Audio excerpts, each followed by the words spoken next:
대한민국은 현재 지속적으로 고도화되고 있는 북한의 핵미사일 위협에 집중 대응하기 위해 우리 군의 탐지 자산과 공격과 방어 능력 및 응징 대응 보복 능력을 획기적으로 강화하여 한국형 삼축 체계를 완성하고자 박차를 가하고 있습니다.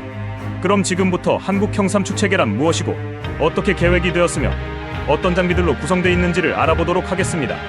한국형 삼축 체계는 첫 번째 킬체인, 두 번째 한국형 미사일 방어 체계인 KAMD, 세 번째 대량 응징 보복 체계인 KMPR로 구성되어 있습니다. 한국형 삼축 체계의 첫 번째 단계인 킬체인은 적탄도탄 및 WMD를 적극적으로 추적, 선제 타격하여 방어하는 체계를 말합니다.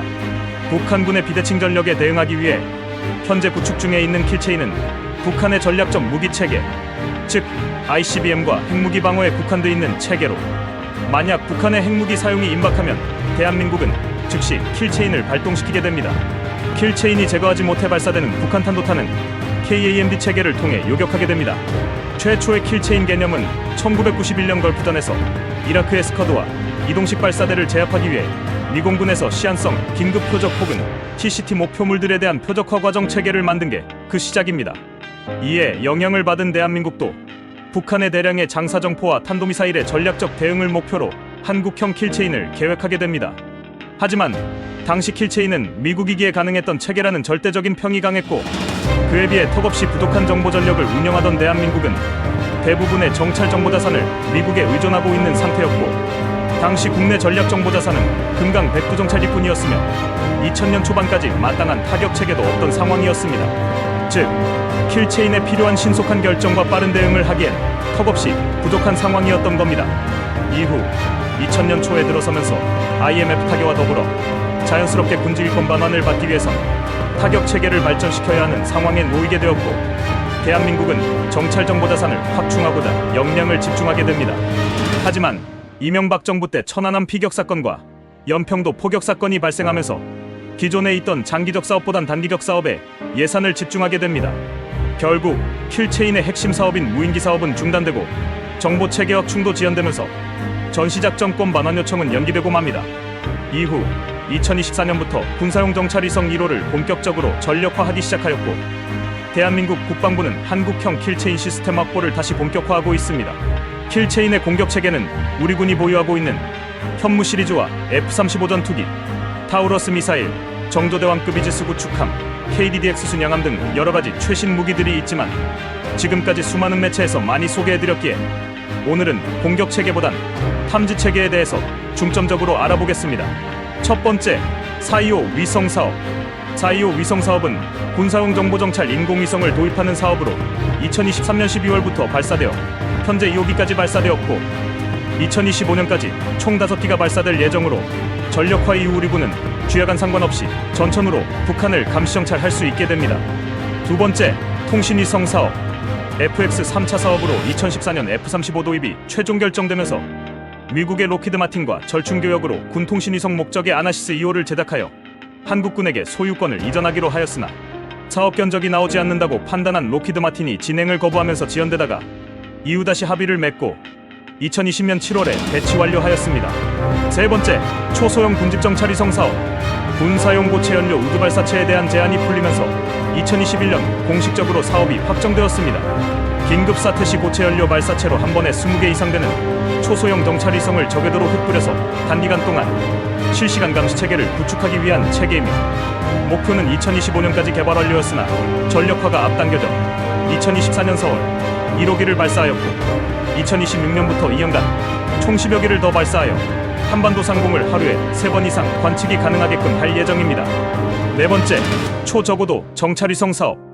미래도전 국방기술 사업의 일환으로 ADD의 지원을 받아 카이스트와 천문연구원, 세종대 및 세트레가이가 함께 300km의 고도에서 40cm대의 해상도를 지니고 북한의 이동식 발사대를 비롯한 시한성 긴급 표적 탐지를 목표로 연구개발하고 있는 사업입니다.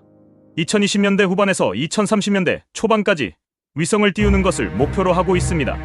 다섯 번째, 한국형 항공위성 시스템 사업. 2024년 발사를 목표로 프랑스 탈레스 알레니아 스페이스에서 개발한 신형 장비를 적용하여 무궁화 6AO에 탑재될 예정으로, KASS가 전력화되면 GPS의 정확도를 높여 오차 범위를 1m 수준으로 크게 줄일 수 있게 된다고 합니다. 여섯 번째, 고고도 무인정찰기 RQ4 글로벌워크 도입 사업, 각종 통신장비 및 전자장비에서 방출되는 전자기파를 감청 수집할 수 있는 식인트 체계를 포함한 블록 30M 기종으로 2020년부터 4대를 도입하여 전력화하였습니다. 작전 반경 3000km에 최대 비행시간이 32시간이며 수십 킬로미터 상공에서 지상의 30cm 물체를 식별할 수 있다고 합니다. 7번째, 한국형 중고도 무인정찰기 사업. 미국의 MQ-9 리퍼보다 대형인 글로벌워크급 크기의 기체로 1200마력의 터보프롭 엔진을 장착하고 고도 6km에서 13km 상공에서 최장 24시간 채공하면서 100km 밖에서 고해상도 영상 촬영이 가능하다고 합니다. 비행시 소음 저감형으로 은밀성을 갖췄으며 리퍼처럼 대전차 미사일 등 무장도 장착할 수 있는 것으로 알려져 있습니다. 2028년까지 9,800억 원을 투입해 전력화하기로 결정되었습니다. 8번째, 차기 군단급 무인정찰기 개발 사업. 위에서 언급한 한국형 중고도 무인정찰기 사업이 공군의 제39정찰비행단에서 운영하는 전략자산이라고 한다면 차기 군단급 무인정찰기는 육군의 정찰자산으로 현재 사용하고 있는 RQ-101 송골매 무인정찰기를 대체할 예정으로 개발하는 사업입니다. 길이 9m에 폭 17m로 최대 채공시간 18시간 동안 EO-IR과 SAR을 탑재하고 130km 떨어진 곳에서 잠실운동장 스탠드 좌석을 식별할 수 있는 능력을 가진 것으로 언론에 보도된 적이 있습니다. 하지만 2022년 시행된 시험평가에서 시제품의 성능이 기준에 미달하였고 이후 시험 기체가 추락하면서 개발 사업 자체가 지연되고 있어 기존 송골매를 대체하고자 했던 계획에 차질이 불가피한 상황입니다.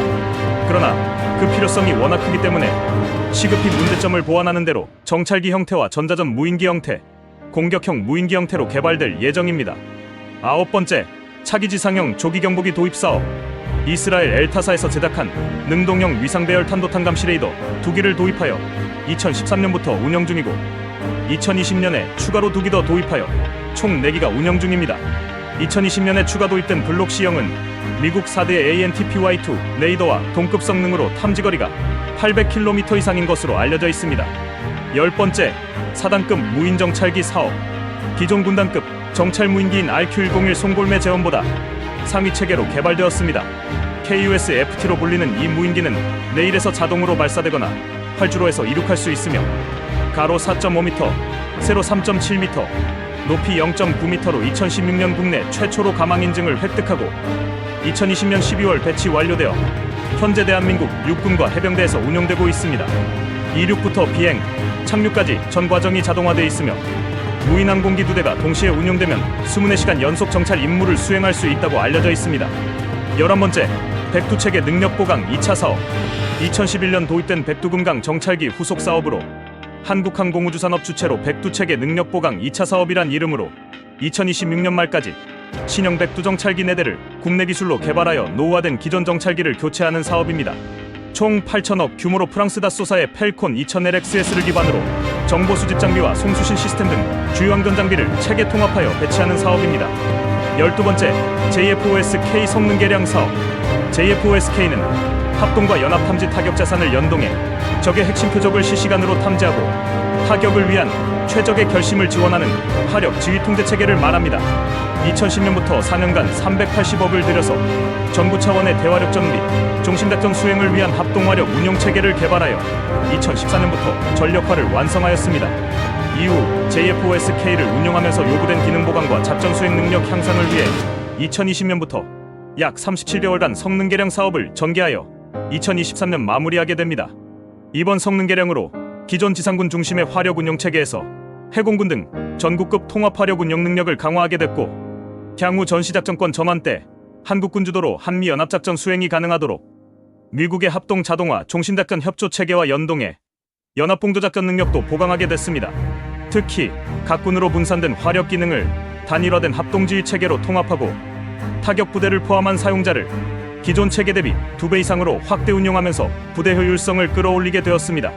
지금까지 본 것처럼 대한민국은 킬체인을 위하여 대북 감시감청 장비 확충을 목표로 노력하고 있으며 모든 사업이 마무리될 경우 우리 군의 독자적인 감시 체계가 완성되어 기존에 미국에 의존하고 있던 시절보다 상당히 빠른 상황 판단과 대응 행동을 할 수 있는 능력이 확보될 것으로 보입니다. 다음 시간에는 삼축 체계의 2번째, 한국형 미사일 방어 KAMD에 대해서 알아보도록 하겠습니다. 지금까지 영상이 재미있으셨으면 구독과 좋아요, 알림 설정과 댓글 부탁드리겠습니다.